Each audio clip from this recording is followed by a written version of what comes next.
After graduating, I quietly placed my grandparents' $3 million estate into a trust, just to be sure.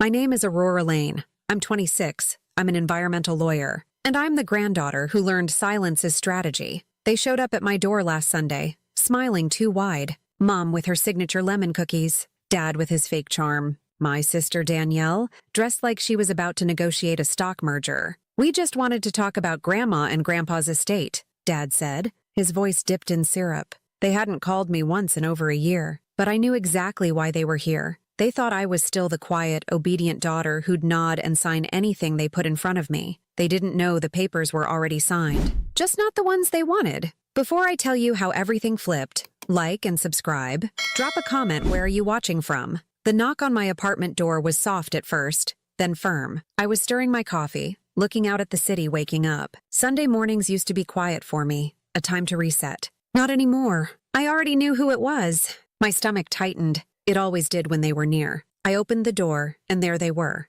A perfect picture, almost too perfect. Mom, her blonde hair perfectly styled, holding a basket with a white cloth over it. I could smell the lemons even before she spoke. Her cookies, her peace offering, or more accurately, her distraction. Aurora, honey. We were just in the neighborhood, she chirped. Her smile stretched a little too wide. Her eyes, though, were already scanning my small living room, probably judging. She always judged. Dad was right behind her, a hand on her back, his usual charming smile plastered on his face. It was the smile he used on clients, on new neighbors, on anyone he wanted something from. It never reached his eyes. Thought we'd drop by. Haven't seen you in ages. Ages. Over a year. Not one call, not one text asking how I was, how my new job was, if I was even alive. But now, suddenly, they were in the neighborhood. My neighborhood, which was a good 45 minutes out of their way. And then there was Danielle, my older sister, always impeccably dressed,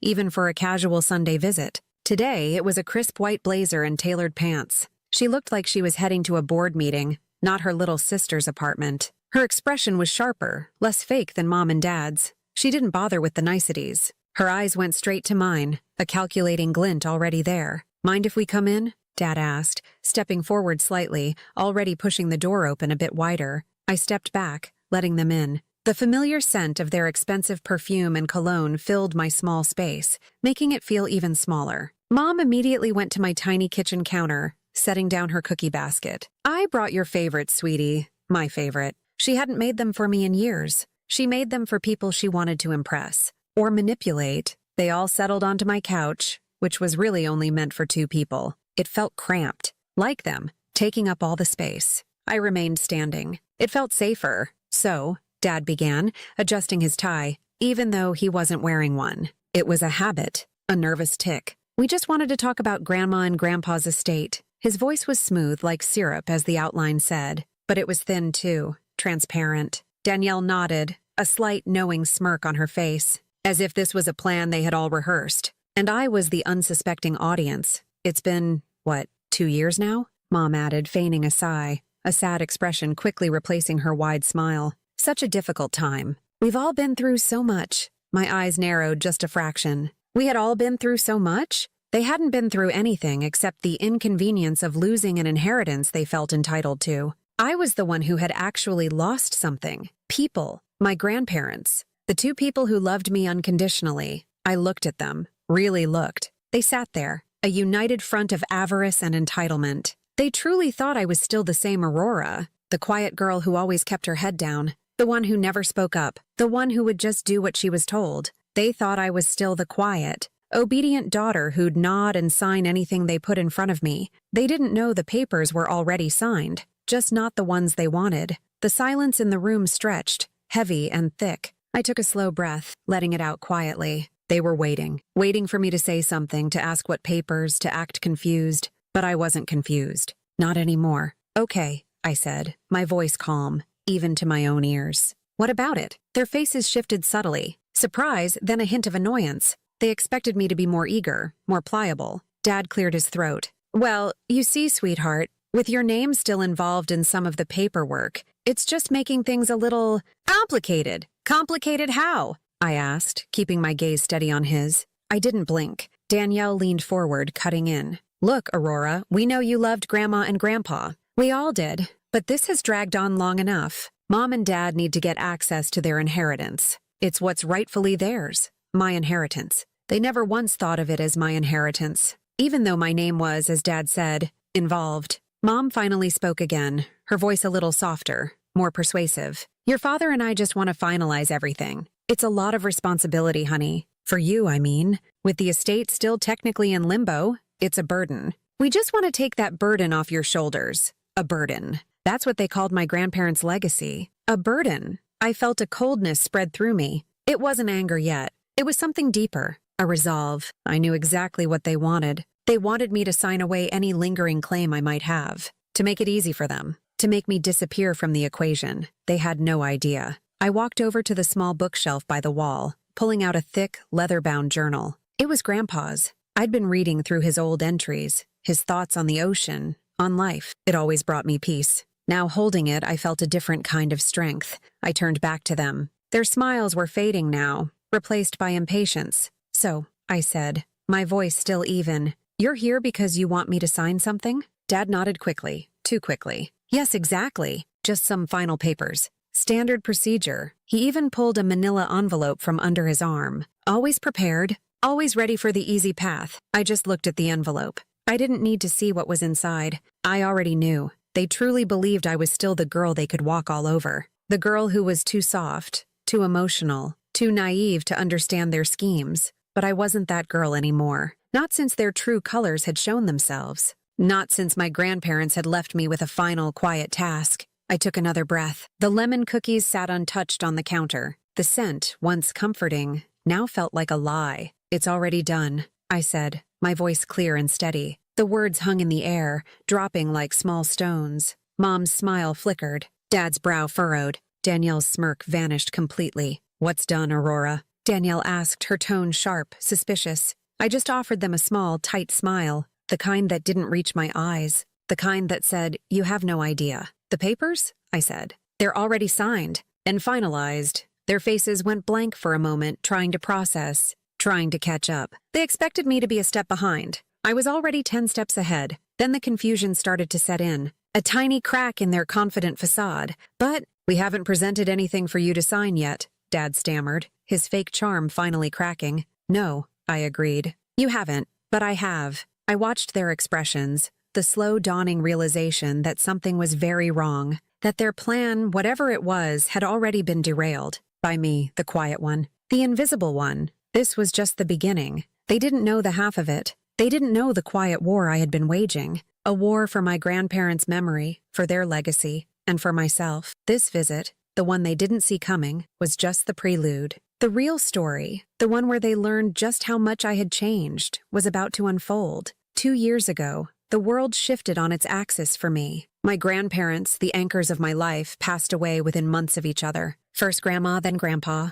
It was like a light went out. Their coastal estate, nestled by the wild Oregon Sea, felt empty, too quiet. It was worth around $3 million, but to me, it was priceless. It was where my childhood lived. It was where I felt truly loved. Their will was simple. It was clear. Divide everything equally among their children, my parents and my Aunt Carol, except my parents weren't grieving. Not in the way I was. Not in the way a child grieves for their parents. They were calculating. I saw it from day one. I remember standing at Grandma's funeral, a blur of black clothes and hushed voices. My eyes were stinging with unshed tears. I felt raw, and then I heard it, a whisper just behind me. It was Mom.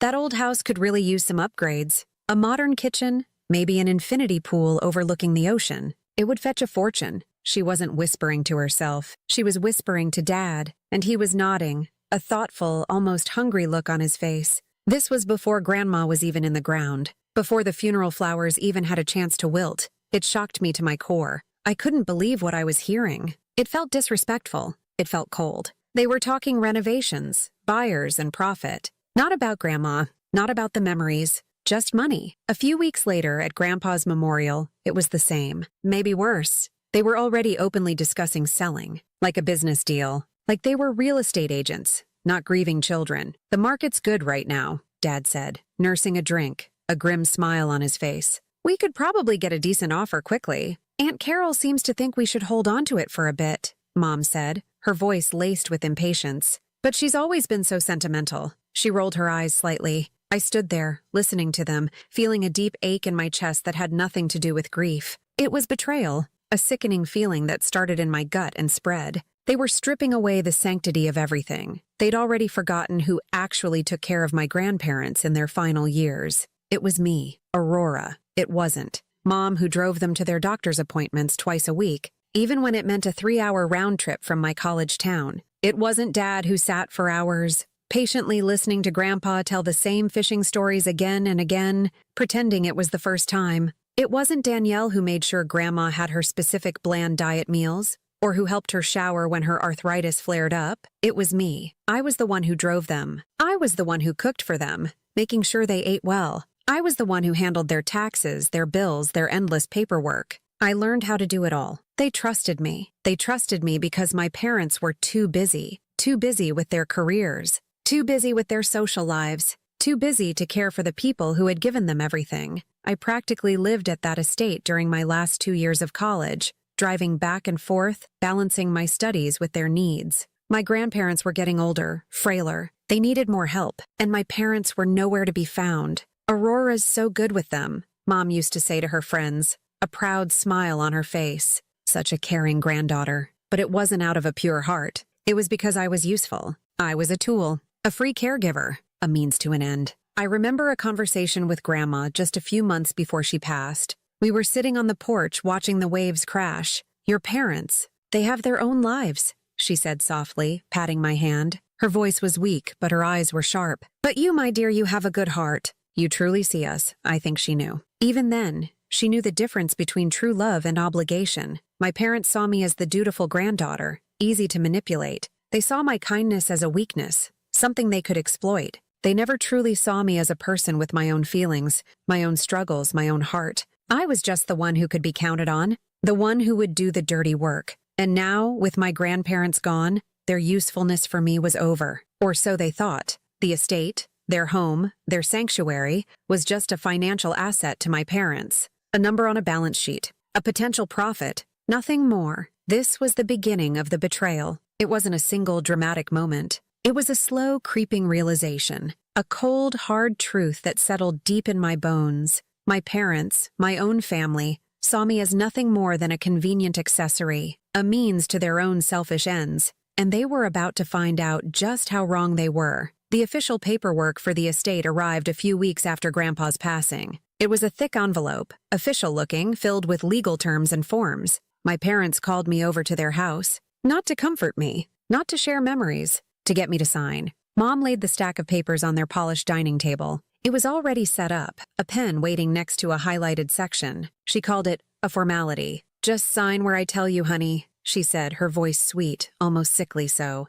She pointed to a line. "You're good with documents, remember? All that lawyer stuff you study," I nodded. I smiled, a small, polite smile that didn't reach my eyes. I pretended to be naive. I pretended I didn't know what these papers really meant. I pretended I didn't see the eager gleam in their eyes. I signed. My signature, a loop of my name, seemed so small on the page, but that small signature they believed was their ticket, their golden key. For months after that, the conversations around me, whenever my parents deigned to include me in a family gathering, were all about our family's big future. With the estate, we can finally, Dad would start, then trail off, looking at Mom, who would nod conspiratorially. "We're thinking of expanding the business," Mom would add. "Maybe a new vacation home." Never once did they say, "Aurora, what do you think?" Never once did they ask what my grandparents' wishes might have been, beyond the bare words of the will. They simply assumed it was all theirs. Assumed I was just a quiet fixture, present but not participating in their grand plans.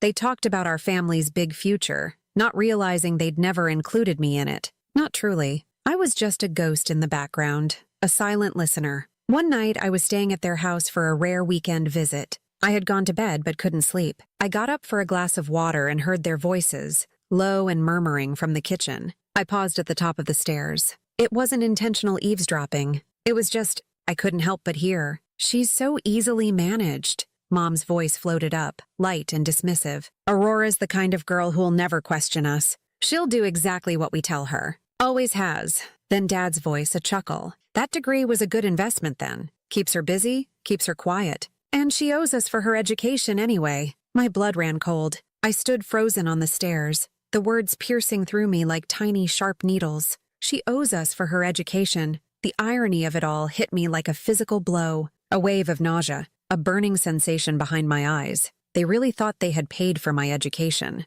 They really believed I owed them. My grandparents, my grandma and grandpa, bless their hearts, were the ones who paid for every single cent of my degree, from undergraduate all the way through law school. They set up a college fund for me when I was born. They always wanted me to have the best. They believed in me. My parents contributed nothing, not a dime. They never even asked about my student loans because they assumed I had none, because they assumed they were the ones who took care of everything. That night, I didn't go back to bed. I sat in the darkness of the guest room, staring at the ceiling, feeling an emptiness open up inside me. It wasn't just neglect. It was deliberate ignorance, a willful blindness to my existence, to my efforts, to the truth of my life. I was the invisible grandchild, the one who did all the work, but got none of the recognition, the one who was loved by my grandparents but used by my parents. My presence was tolerated, even encouraged as long as it served their needs. My emotions, my well-being, my own future, they were never a consideration. This wasn't just about money. It was about being seen. And I wasn't. Not by them. Not really. I was just a function, a placeholder, a tool. The realization settled deep, a heavy stone in my heart. They didn't love me for who I was. They loved what I could do for them, or, more accurately, what I represented to them, a compliant path to more wealth. And that realization, that deep, painful truth, was the precise moment something inside me clicked. A shift, a hardening. I would still be quiet, but my quietness would no longer be a sign of weakness. It would become my greatest strength. It would become my strategy. They wanted to play a game. They had no idea I had already started playing, and I was playing to win. Not for myself, not for money, but for my grandparents, for their memory, for the legacy my parents were so carelessly about to destroy. The next morning, I packed my bag. I said my goodbyes, still with that same polite, unrevealing smile. They didn't notice the difference. They never did, but I knew. And from that day forward, everything changed. For me. And soon, for them too. I was done being invisible. I was done being a tool. After that night, the one where I overheard them, my world shrunk. Not in a bad way, in a focused way. I pulled back from my family even more than before. The calls became shorter, the visits rarer. I had an excuse, a good one. My new job as an environmental lawyer was demanding. But it also gave me a reason to create distance. While my parents schemed, convinced they had me wrapped around their finger, I spent my nights doing something else entirely. I wasn't just working cases for the firm. I was deep diving into trust law, inheritance codes, legal loopholes. I wasn't plotting revenge then. Not in the way they'd think. My goal wasn't to hurt them. My goal was to protect. To make sure their greed didn't erase my grandparents' legacy. That estate. It wasn't just a house. It was an old stone house by the Oregon coast. It had stood there for generations. It was where I'd spent every summer of my childhood. Every holiday. It was where Grandpa taught me to read the tides, to understand the rhythm of the ocean. He showed me how to mend fishing nets just like his father had shown him. Grandma taught me how to bake bread from scratch in her old cast-iron oven, the scent of yeast and warmth filling the kitchen. She taught me about native plants, about the birds that flocked to their garden. It was more than property. It was a living memory. It was their sanctuary, and I refused to let it become another cash grab for my parents. Another renovation project, another flip, another quick profit to fund their endless desire for more. So I studied. I learned. I acted quietly. I spent hours in my small apartment surrounded by legal texts. I pored over case studies, learning about charitable trusts, conservation easements, irrevocable foundations. My law degree, which my parents thought I owed them for, was now my shield. My weapon, I couldn't talk to anyone about it.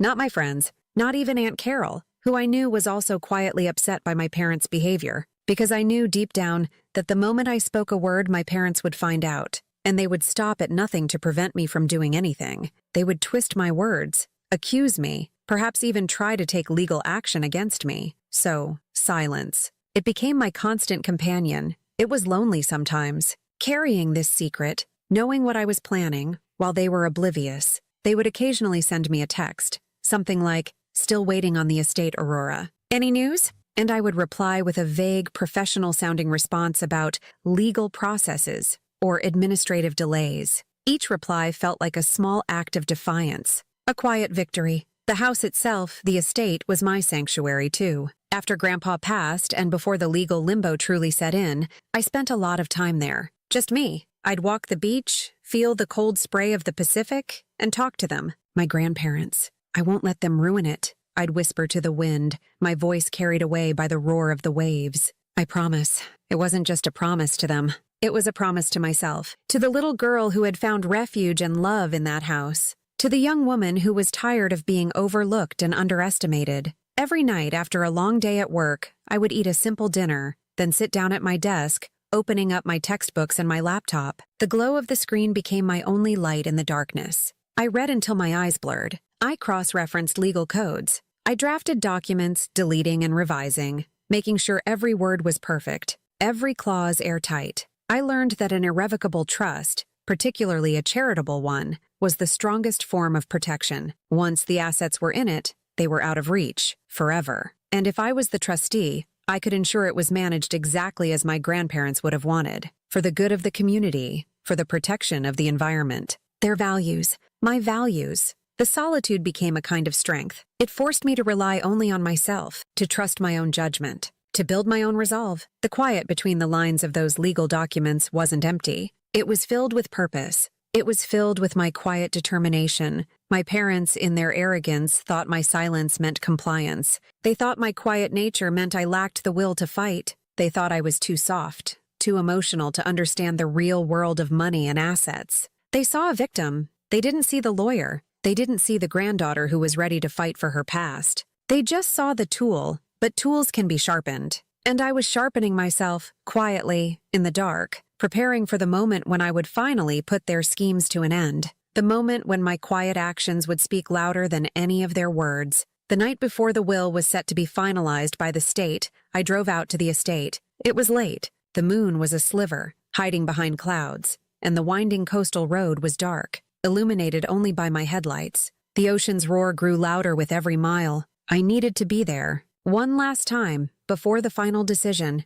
The house was cold and still when I let myself in. The air smelled faintly of dust and salt, the lingering scent of memories. I didn't turn on many lights, just the old lamp in the kitchen. Its soft glow spilled onto the worn wooden table, the same table where Grandma had taught me to roll pie crusts. I had brought the documents with me, my meticulously drafted trust deed, the legal forms, my notebook filled with notes and cross-references. I spread them out on the table, surrounded by the ghosts of 1,000 happy meals. Every signature space on those papers seemed to gleam under the lamplight. Each one felt like a test, a final choice. On one side, the easy path, let the will proceed as written. Let my parents and Aunt Carol inherit. Watch as my parents likely sold off everything, ripped out the character, and turned it into another soulless, modern vacation rental. And then I would truly lose it all. My grandparents' legacy, their values, their memory. On the other side, the difficult path, the one I had painstakingly researched and prepared for, the one that would inevitably cause a storm of anger and resentment from my parents,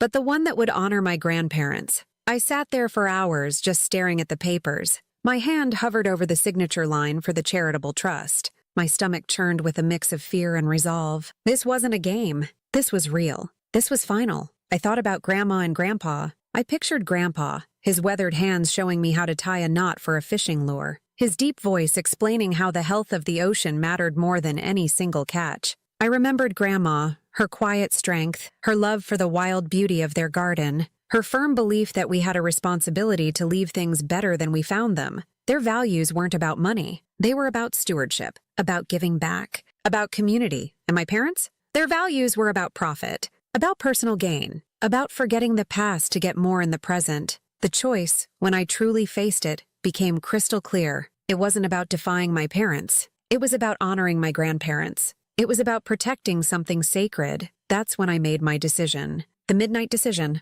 I picked up the pen. My hand was steady. I created the Lane Foundation. I named it after Grandpa's old fishing company. A small, humble business he built with his bare hands, not for riches, but for a good life, a fair wage, and respect for the sea. The foundation was a charitable trust. Its mission, dedicated to marine conservation and scholarships for rural students. Students just like me, who grew up near the coast, who understood the ocean, and who might not otherwise have the chance to pursue an education. It was everything my grandparents believed in, protecting the ocean that gave them so much, investing in young people from the community they loved. And then, with one deliberate, unhesitating signature, I moved the entire $3 million estate into it, legally, permanently. It was all laid out. All done, not under my name as an owner. I didn't want the money. I didn't want the burden of ownership. I just wanted to protect it, so I became the trustee, meaning no one, not even me, could sell it. Not for personal profit. It was locked away, dedicated to its charitable purpose. The foundation owned the house, the land, everything. I, as trustee, was simply the guardian, the steward. The weight lifted immediately. A vast, quiet sense of peace settled over me. It felt right. It felt true. I leaned back in the old wooden chair, looking around the quiet kitchen. The moon had finally peeked out from behind the clouds, casting a soft silver glow through the window, illuminating the rough-hewn beams. I imagined Grandma and Grandpa watching, a gentle smile on their faces. I had done it, quietly, secretly, but definitively. The storm was coming, I knew that. My parents would be furious. They would feel betrayed. They would lash out, but their anger would be about their lost profit, not about a lost legacy. And I was prepared for it. Because for the first time in a long time, I felt truly free. Free from their expectations, free from their manipulations, and free to finally uphold the true wishes of the two people who had truly loved me. I packed up the signed documents, each page a testament to my resolve. The first light of dawn was just beginning to touch the horizon as I drove away from the estate. The ocean stretched out before me, vast and endless, just as my grandparents had always seen it. And now, thanks to a quiet midnight decision, it would be protected. Just like their memory, I had become my own person, and my quiet strength had finally found its voice. A voice in the form of action, not words. Action that would soon echo through my family's unsuspecting world. The weeks after I signed the foundation documents were strange. They were quiet, but it was a heavy, expectant quiet, like the air before a storm. I knew what my parents and sister were waiting for. They were waiting for a "for sale" sign to appear on the lawn of the coastal estate. They were waiting for calls from real estate agents. They were waiting for their payday. And every day that passed without one, the pressure started to build. I could feel it, even from miles away. The first call came from my mother, about a month after the will was finalized. Her voice was light, breezy, as if she were just calling to chat. "Aurora, honey, how are you? We haven't heard from you." "I'm fine, Mom. Just busy with work." It was the truth. My job was demanding, and now so was setting up the foundation's initial framework. "Oh, of course," she said. A beat of silence. Then, "I was just wondering, have you heard anything from the estate lawyers? About moving forward with the house?" "It's a process, Mom," I said, keeping my voice level and calm. "These things take time." Right. "Of course," she said, though a hint of impatience colored her tone. "Well, just keep us posted, sweetheart." She hung up, and I knew it was just the beginning. 2 more weeks passed. The next call was from my father. He didn't bother with the pleasantries. "Aurora, your mother and I are getting a little concerned. What's the holdup with the estate? We've got financial plans we need to put in motion." "There are some legal complexities, Dad," I replied, using the vague language that had become my shield. "It's being handled." "What does that mean, it's being handled?" He pressed, his voice losing its usual smooth edge. "Is there a problem? Do we need to get our own lawyer involved?" "Everything is proceeding according to the legal framework," I said. It wasn't a lie. It just wasn't the framework he was expecting. I could hear him sigh in frustration on the other end of the line. "This is ridiculous. It should be simple." The will was clear. "Yes," I said softly. It was. After that, the calls became more frequent, a rotating schedule of my family members. Mom would try to be sweet and cajoling. Dad would be demanding and businesslike. And then Danielle started calling. Danielle was different. She was sharp, and she thought she was smarter than everyone else. "Okay, Aurora, cut the crap," she said one evening, her voice sharp and devoid of any warmth. "What is going on?" I spoke to a real estate agent in the area, a friend of a friend. She said the property isn't listed and there's no record of it being prepared for sale. "What are you doing?" "I'm doing what's necessary, Danielle," I replied. "That's not an answer. Mom and Dad are starting to freak out. They think you've messed something up. Did you lose the paperwork? Did you miss a deadline? Just tell me what's wrong so I can fix it." The condescension in her voice was thick. "So I can fix it." She still saw me as the incompetent little sister who couldn't handle anything on her own. The irony was almost painful. "There's nothing to fix," I told her, my voice flat. "Everything is under control. That was the last time she called me for a while. The silence that followed was different. It wasn't expectant anymore. It was suspicious. They were talking amongst themselves, I knew it. They were trying to figure me out, trying to understand what was happening behind the scenes. They were moving from confusion to suspicion. The panic was just around the corner. The year that followed was one of the most peaceful of my life. I threw myself into my work and into the Lane Foundation. I found a small local board of directors, a retired marine biologist, a community accountant, and a high school principal, people who understood and shared my grandparents' values. We established the criteria for the scholarship. We partnered with a local university on a coastal erosion study. I spent weekends at the estate, not cleaning it out to sell, but restoring it. I weeded Grandma's garden until the native flowers bloomed again. I repaired the old wooden fence that overlooked the cliff. The house started to feel like a home again, not a prize to be won. It felt alive with purpose. Meanwhile, my family was living in a different reality. Theirs was a world of frustration and mounting anger. I found out later that they had hired their own lawyer to look into the delay.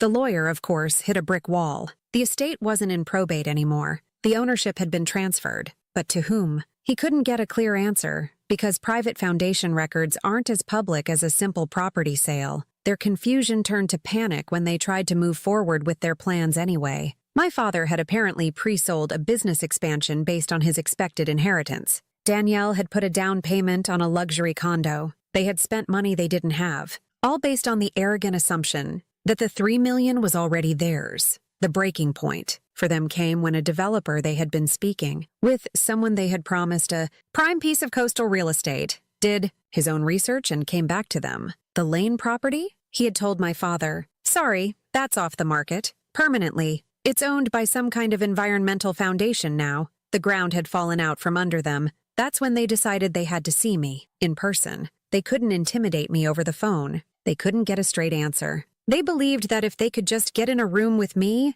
the four of them against me, they could bully me, manipulate me, and force me to give them what they wanted. They thought that the quiet, obedient girl was still in there somewhere, just hiding behind a bit of stubbornness. They thought they could break me, so they planned their visit. They baked their cookies. They put on their best clothes and their most convincing smiles. They practiced their lines. They thought they were walking into an ambush they had set. They had no idea they were walking into mine, the one I had been quietly preparing for over a year. The silence was about to be broken, and their world was about to shatter. The air in my apartment was thick with the scent of lemons and false sincerity. They sat on my couch, a united front of entitlement, having delivered their opening lines. They wanted to talk. They wanted to move forward. They had a buyer. It was all so simple in their minds. All they needed was my signature, my compliance. I let the silence hang for a moment after my father mentioned the buyer. I watched them. Mom was fidgeting with the handle of the cookie basket. Dad was trying to look relaxed, but a muscle in his jaw was twitching.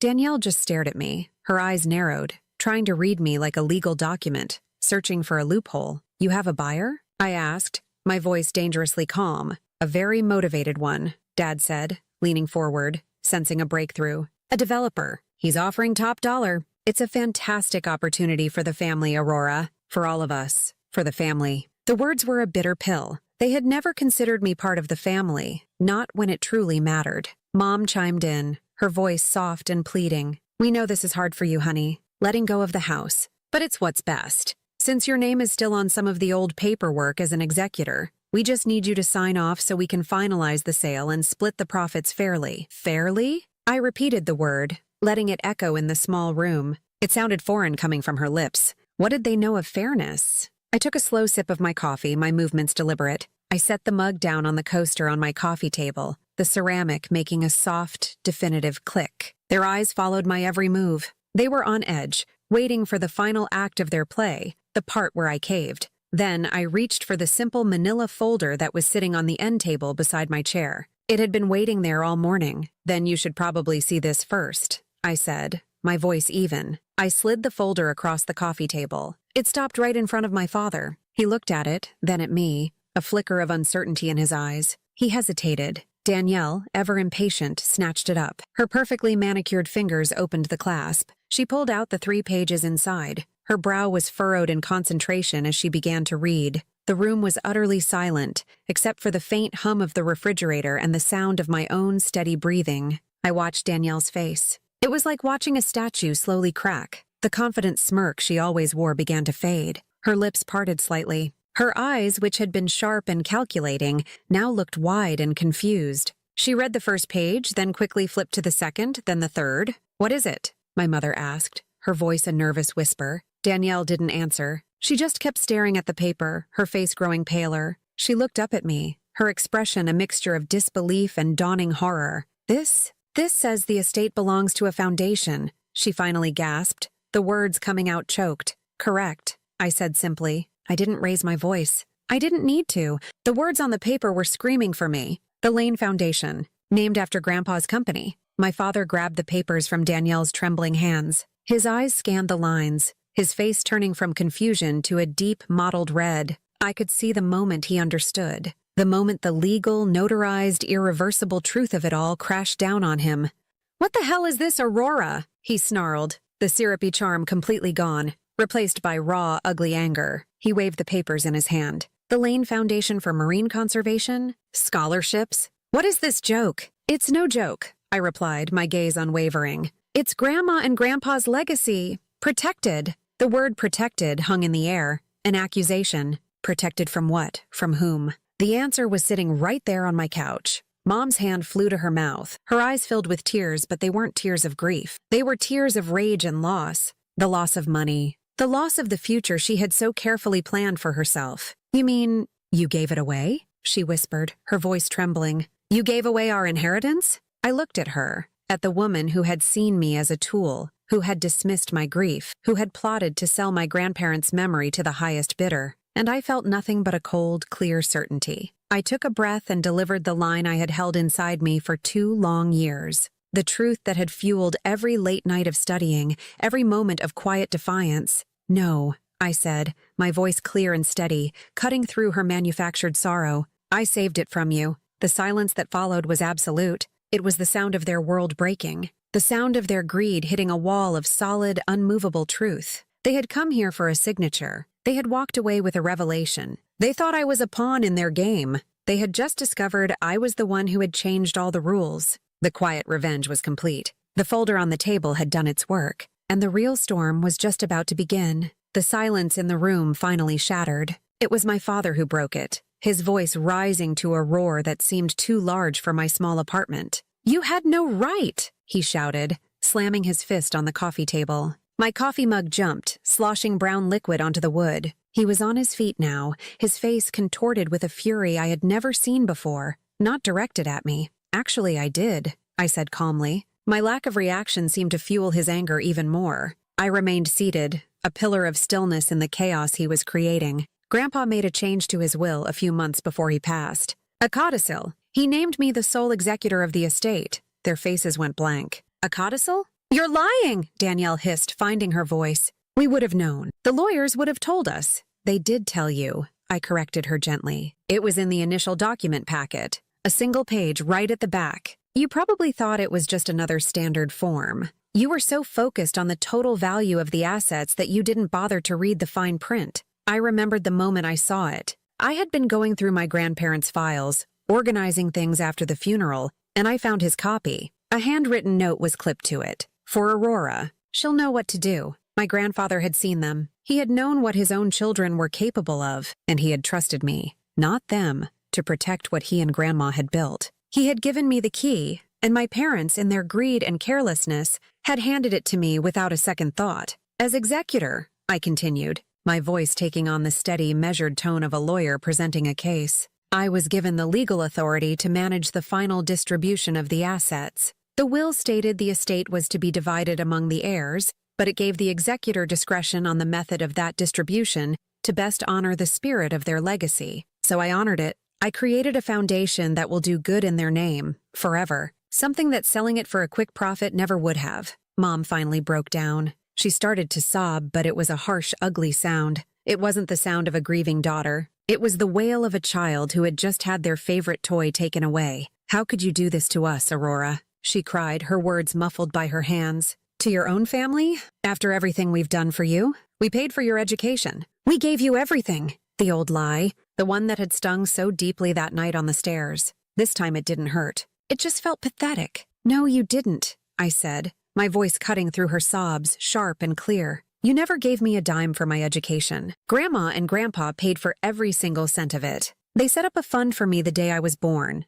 You just took credit for it. The color drained from her face. Dad and Danielle just stared, speechless. It was a truth they had conveniently forgotten, a fact they had buried so deep they had started to believe their own fiction. The exposure of that lie seemed to hurt them more than the loss of the money. It stripped them of their last shred of moral authority, their last weapon to try and guilt me with. Danielle recovered first. Her shock morphed into a venomous personal attack. She stood up, her eyes blazing with a cold fire. "This isn't about their legacy," she sneered. "This is about you. You were always the quiet one, the resentful one, lurking in the background. You were jealous of me, jealous of Mom and Dad. This is just your pathetic, petty revenge because you never felt important enough." I looked at my sister, the golden child, the one who had always gotten the attention, the praise, the love, and I felt a flicker of pity for her. She couldn't comprehend doing something for a reason other than selfishness or spite, because those were the only emotions that drove her. "Think whatever you need to think, Danielle," I said, my voice soft again. "It doesn't change the reality. The foundation is legal. It's irrevocable. There is nothing you can do. That was it. The final nail. The word irrevocable, for Danielle, the pragmatist, the negotiator, that was the end of the road. There was no deal to be made, no angle to be worked. They had lost. The insult started then, a desperate, last-ditch effort to wound me. They called me ungrateful, selfish, cruel. They said I had destroyed the family. I stood up, finally meeting them at eye level. The four of us stood in the wreckage of what they had always pretended our family was. "You talk about inheritance as if it's just money in a bank account," I said, my voice low but carrying the weight of 2 years of pain and resolve. Grandma and Grandpa's inheritance was the summers on the coast. It was the stories Grandpa told. It was the way Grandma's garden bloomed every spring. It was the value of protecting things, not selling them. You didn't want their inheritance. You just wanted their money. I paused, looking each of them in the eye. "They called me ungrateful," I said, my voice quiet but firm. "I called it justice." There was nothing left to say. The truth had hit them like a wave, washing away all their plans, all their lies, all their power over me. My father grabbed his coat, his face a mask of thunder. Mom, still crying, let him pull her toward the door. Danielle gave me one last look of pure hatred before turning on her heel and following them. They stormed out of my apartment, slamming the door behind them. The silence that descended was profound. It was a true peaceful quiet, not the heavy, waiting quiet from before. The storm had passed. I was left standing in the calm. On the counter, the basket of lemon cookies sat untouched, a sad, sweet-smelling monument to their failed manipulation. I walked over, picked up the whole basket, and dropped it into the trash. After they left, my apartment felt too small, the city air too thick. I needed to breathe. I needed the ocean. I grabbed my keys, walked out of my apartment without a backward glance,